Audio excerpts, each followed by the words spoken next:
Hello everyone, welcome back to the channel, and I'm so sorry for the lack of activity. I got the worst sickness of all time right after Christmas and at a horrible, miserable new year where I couldn't do anything except just, be inside, sniffling, sneezing. But that's not the important parts, it's just to explain for the lack of activity. But don't worry, I'm super excited for 2026 and all the content that comes with it. This is going to be a huge year uploading videos. So I appreciate everybody and anybody who's still around supporting the channel. However, I wanted to make a video today because I saw this video by Rick Beato, fellow music YouTuber. You've probably heard of him before, but in this video, he compares the Song of the Year nominations for the Grammys in 1984 versus nowadays, and the Song of the Year nominations for the Grammys that's about to happen. And to be honest, it's bad. So the nominations in 1984, which is 42 years ago, which is crazy by the way, but it's Michael Jackson with Billie Jean and Beat It, both nominated for Song of the Year. Every Breath You Take by Sting, Maniac by Dennis Matkoski and Michael Cimbello, and lastly All Night Long by Lionel Richie. I think it's safe to say we all know these songs, right? Like even for younger generations, like whether or not you're crazy about them personally, you can at least like respect or understand why they are classics and how they've proven to stand the test of time, where people are listening to these consistently on a daily basis, even 40 years later. And taking this list and comparing it to the Song of the Year nominations for this most recent Grammys, it is shocking, the dip in quality in these songs. And the craziest factor about all of it is that it's taking more songwriters to produce these songs in 2025. The nominations here are Doechii, Anxiety. Okay, man, I don't want to talk about Anxiety again. I'm given no choice here. Okay, I like Doechii. I think Doechii has great potential, and I think she's gonna outlive the anxiety problem, and even feel bad for her, to be honest, on like the huge amount of backlash that this song has gotten, even though it was just like some random demo she recorded in 2019 that happened to blow up. But for the subject of the video, I do have to briefly bring it up, but it's Doechii, Anxiety, then Lady Gaga, Abracadabra, which Lady Gaga is a very respectable artist and has created some great pop music in the past. But I think even Lady Gaga fans, which I would consider myself amongst those, I think we can admit that, this is nowhere near touches the quality of course, like The Fame or even Born This Way. And for Lady Gaga, just feels like severely punching under her weight on what she's capable of doing artistically, and kind of just feels like a going through the motions pop song for her. Like, it's fine, but that's kind of like the issue, is that it just is whatever. And especially for nominations for Song of the Year, I mean, these two first picks are just rough. Then we got Rose and Bruno Mars, Apata. You know what, man? It kind of just, speaks for itself here. I mean, just comparing this list versus the one we just went over, and it's just, they're such safe, run-of-the-mill pop songs. Like, I've talked about these before, I don't have to go over it again, but it's like, in the 80s, like these pop songs I just named off of in the 80s for Song of the Year nominations, these are pop songs as well, but they don't have this same formulaic problem. And the biggest question about all this that Rick raised, that I wanted to go into more depth on and talk about even more, is that who is going to remember these songs in 20 years, 40 years? Which one of these songs can you realistically actually see as standing the test of time classics? This Bad Bunny song, DTMF, where people really like this album. I wasn't as crazy about it just production-wise and vocally. In general, I'm not really a Bad Bunny guy, but this is at least a bar a little bit higher. But again, just in comparison, it just doesn't really feel there. And it's like hard to believe that, are these songs that are going to be remembered and like listened to consistently as classics decades into the future? Next we got Huntrix with Golden, Kendrick Lamar, Luther to end it off, and then Manchild, Sabrina Carpenter, which, I mean, I think some of Sabrina Carpenter's songs are fun and enjoyable to listen to. Do I think they're going to be like huge even classics, even like something like Espresso? I just can't personally see it. But Manchild, that is like going through the motions totally for Sabrina. Even if I find some of her other songs fun, this is just like, I just feel like low bar even for her and her songwriters. Hey man. And then lastly, Billie Eilish, Wildflower, the song that I think totally should win and probably is going to win, which I kind of only have positive things to say about this song. This is just a solid song, great vocal performance, very stripped down production. It sounds real, it feels authentic. It isn't just a run-of-the-mill pop song that, you're trying to appeal to the most amount of people with. But I've already talked about those songs a handful of times before, but the response that I was seeing a lot from this video and what I've seen when people respond to Rick Beato a lot in the past past is that they write off a lot of what he's saying as just kind of like an old boomer, stuck in his ways musically, just doesn't like any kind of modern sounding music to begin with. And it's just, they just call him an old head, you know what I mean? And the epitome of the whole like old thing good, new thing bad kind of mindset, which I don't really think has a ton of weight to it. And I feel like just avoids the main question of, okay, even if you think that way about Rick Beato and the things he has to say about certain songs or whatever, I really want to know people's answer to the question of, do you see these songs being listened to, remembered, regarded as classics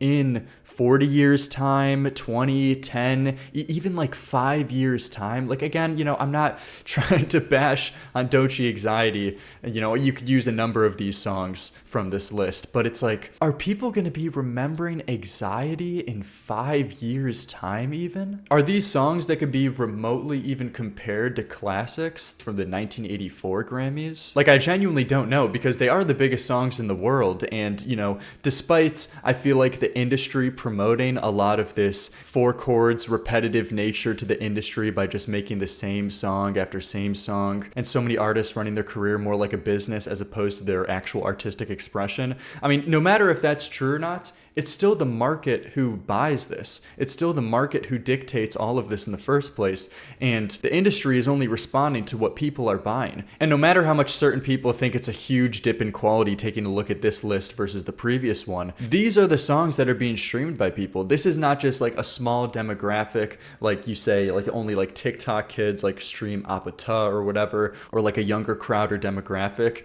This is the masses broadly. This is generally the masses, which is why they're getting put on these lists. So even though I would like to think songs like Every Breath You Take, or obvious examples like Beat It or Billie Jean by Michael Jackson, are going to continue to have the same staying power that they've had for the last 40 years, it is worth asking the concerning question of, if this is the general like majority of the world who's streaming this music, are these classic songs that resonated with older generations going to slowly die out in place of some of these? Is that something that's even possible, even how absurd as it kind of like sounds? I genuinely don't know, and I don't think it's a straightforward answer, because what you hear a lot is like people wondering why music feels like it's had such a dip in quality nowadays as opposed to in the past, and it's kind of undeniable to assumingly most people watching this video, or to me, that looking at these two lists, there's a huge discrepancy in the quality. But it's like, this is what the majority likes. This is what the mass, like, you have all of the options to listen to any songs in the world, and this is what the majority of people are listening to, and this is what they're choosing. So talking about labels in the industry, again, pushing like the same kind of repetitive nature to pushing out what sounds like the same song regurgitated so many times. The reason that they're doing this is just because that's what people want. That's what they're showing up, continuously buying the records of, going online, streaming it. They're showing up consistently for this. So at a certain point, you can't blame anyone except just like the people. Like this is just people's taste. And something I've also personally heard as well that I quickly want to talk about is that people say to me like, oh, you're romanticizing the 80s, you're romanticizing the 90s, or even like early 2000s, when you say the quality of music, or at least the quality of popular music, is so much better than it is nowadays. And you're only remembering what survived the 80s. You're only remembering the songs that survived the 90s and 2000s so that you've even heard of them in the first place, but forgetting of all of the other like bad, horrible songs at the time. Which to a certain extent, I do think people kind of do a little bit with romanticizing certain eras. Like I know for sure in like the early 2000s pop punk, I guess, like scene, a lot of people romanticize that era, forgetting about all of the repetitive bands, like so many of the bands that you haven't even heard of, that just regurgitated much more skilled and influential bands at the time. And since that genre was kind of a very easy genre to get into in the first place, because it did have a very formulaic nature to it, so many people wanted to make their pop punk alt rock bands, but you actually don't remember those because they didn't etch their name into history the same way like Blink 182s or, you know, huge examples like Green Day or whatever have etched themselves into history. But even if that's true, that doesn't really negate what I'm saying or what the point of this is. And both things can simultaneously be true, where some people over exaggerate the highlights and forget it a little bit, but simultaneously there has just been a gradual and huge dip in the quality of even the most popular music in the world. And that's what makes these Song of the Year Grammy nominations in previous years, and looking at what won the awards, what was nominated 20 years ago versus now, that's what makes it kind of so damning. Because because that's the one-to-one comparison. This is the most popular music in the world, the most amount of people are listening to 20 years ago, 40 years ago compared to now, 10 years ago. And it is so vastly different and hard to believe that these songs are going to have the same staying power at all in the slightest. There's this good video that shows the Grammy winning song every year right now, and even going back to looking at like 2013 and upwards, you can start to see this gradual change. I mean, We Are Young won this year. Song of the Year. This was Song of the Year, man.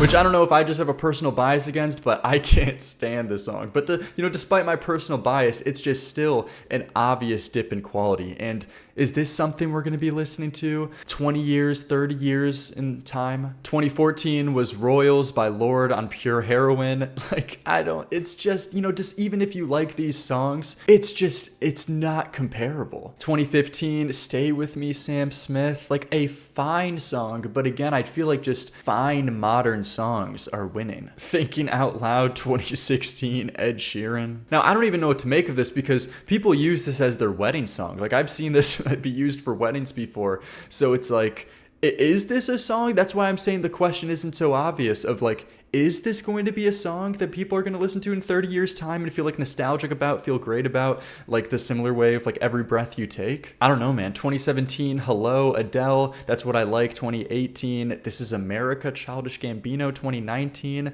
2020, Bad Guy. I like this song, but again, it's just not the same quality-wise, I feel. And then 2021, I Can't Breathe. 2022, Leave the Door Open, just like that. 2023, what is even going on with some of these? 2024, What Was I Made For, I feel like is like the only, realistic option that I could see as, a very good song, a solid song, made for a film as well, and something I could see people listening to in like 20 years. So, I mean, this is a legit modern classic, I guess you could say. And then 2025, Not Like Us.